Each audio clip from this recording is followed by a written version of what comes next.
Hi, it's Mark from Top Local. I'm here with Bernie Pawlik. Pawlik Automotive in Vancouver, Vancouver's best auto service experience, 23-time winners of Best Auto Repair in Vancouver as voted by their customers. We're talking cars. How you doing, Bernie? Doing well. So today's victim, a 2012 Mercedes, one of your favorites, E63 AMG, that had a sway bar link problem. What was going on with this car? Yeah, so the vehicle came to our shop with a few concerns, an inspection, and we found that the sway bar end links were worn and causing a clunking sound in the vehicle when you hit bumps. So I'm assuming the clunking was from the sway bar links? Absolutely. Yes. I mean, it could be coming from lots of places, and the sway bar links are probably the cheapest, easiest thing to fix on this vehicle. So, fortunately for the customer, it was a fairly straightforward problem. So what is a sway bar link and what does it do?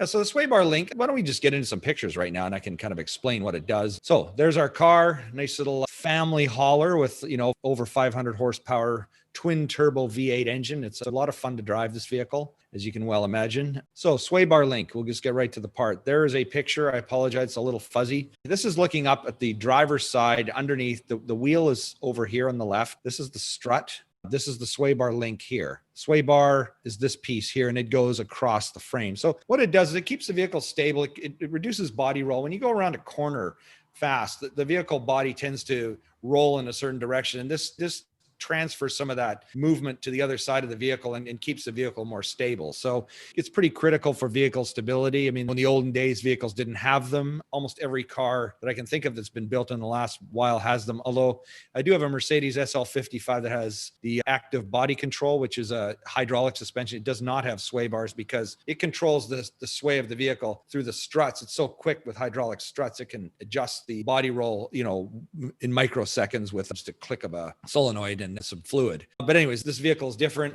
This is the bottom of the strut, by the way. It does have variable suspension, which is actually by the strut. So it's complicated. There's a lot of things on this vehicle that could be bad. But back to the sway bar, there's a ball and socket joint here that wears out, and that's what causes the clunk in the sway bar end link. It's not just a Mercedes thing. Like every car that has sway bars will develop clunks and clinks. Some of them are designed a little different, but this ball and socket joint type is very common on many vehicles, Mercedes obviously included. You can just divert off a little bit because I love AMGs. I mean, the neat thing about them is the engine. You got this handcrafted engine by, I think it's Errol Cork. And, to me, among the engines that we open the hood on, these are nice looking engines. There's the top of the engine, nice carbon fiber cover. The supercharged one like the SL55, it has the supercharger underneath, which you can see the top of. But the design of the engine's beautifully on most AMGs. There is one exception that I find it doesn't look that good, but here's the cover off. You can see there's a coolant reservoir, the ECU, and a number of other components buried under here. So nice looking engine. As I say, the only one I don't like, the SL65 has a V12 twin turbo, and they put this big plastic cover over the whole top. They kind of really cheaped out on that, or never really kind of built it as well as they could. Back to sway bar links. What happens to sway bar links? So it's a ball and socket joint, it wears out. Basically, what else can happen with that?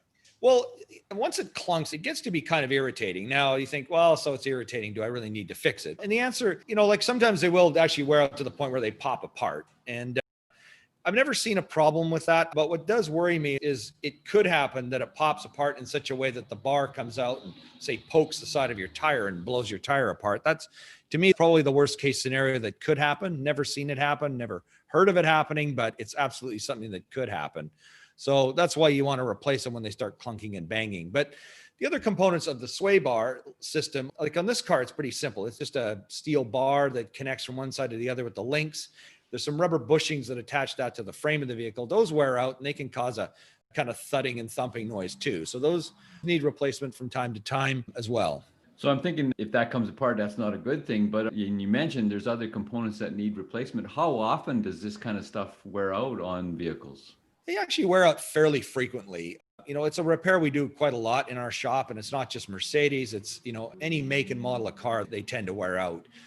So, I mean, this vehicle has under 100,000 kilometers. It's, 8-9 years old at this point in time, so they're worn out. So that's kind of gives you an idea of lifespan. I think you're lucky to get about 100,000 Ks out of a set of sway bar links. They do tend to wear out, but it's not a very labor intensive process to replace them, and they're not overly expensive on most cars. I will mention that there are some systems of sway bars that are more complicated. Certain manufacturers have them, like a Range Rover comes to mind, where they can actually disconnect the sway bar. There's a disadvantage to having a sway bar, and that is when you want your wheels to really move independently from one another, the sway bar kind of keeps the wheels, like the front wheels connected or the rear wheels connected to a certain degree. If you have a vehicle like an off-road vehicle, like a Range Rover, you might want to actually have that wheel be able to, if you have a big, deep pothole or something, or you're going over a rock, you might want to have that extra travel and suspension not affecting the other side of the vehicle. So they actually have a sway bar that will disconnect, and that adds a lot of expense. I'm sure we've got a podcast about that system because we've repaired them and replaced them, and they're not a cheap repair. But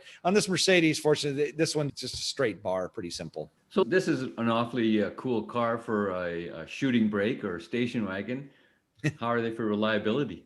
Pretty good. You know, it's a pretty good car. I mean, they do have some issues, but it's a Mercedes, it's an AMG, it's complicated. There's a lot of extra components and pieces. I mean, twin turbochargers. There are some engine issues, which we could talk about at another time. But I mean, generally they're pretty reliable, but there's a lot of very expensive things that can go wrong on them. So, you know, if you buy one, just be prepared that you're going to be spending way more money on maintenance on this car than you would on your average vehicle, or a lesser model Mercedes for that matter.